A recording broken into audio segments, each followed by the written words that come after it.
የኢራን ድል የጀመረ ይመስላል። ተዉ ሲባሉ አሻፈረኝ ያሉት ትራምፕ የሽንፈት ጽዋቸውን አንድ ብለው መቅመስ ጀምረዋል። ኢራንን የሚደበድቡ ተዋጊ ጀቶችን፣ ሚሳኤልና ራዳሮችን የጫኑት የአሜሪካ ግዙፍ መርከቦች የኢራንን ሚሳኤሎች መቋቋም አቅቷቸው ማፈግፈግ ጀምረዋል። ምዕራባውያኑና ሚዲያዎቻቸው ቀይ ባህር ጅዳ አጠገብ ማለቁን ጥሎ የነበረው ዩኤስኤስ ጄራልድ ፎርድ የተሰኘ መርከብ ድንገተኛ የእሳት አደጋ ገጥሞት ወደ ግሪኳ ሶዳ ቤይ ክሬታ እየቀዘፈ ነው ብለው ቢያስወሩም እውነታው ግን ያ አይደለም።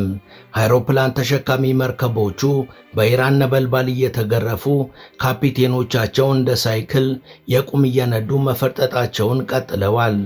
ሌላው ዩኤስኤስ አብርሃም ሊንከን የተባለው አይሮፕላን ተሸካሚ መርከብም በፊት ከነበረበት ወደ ደቡብ አቅጣጫ ማፈግፈጉን የሳተላይት ፎቶግራፎች አረጋግጠዋል።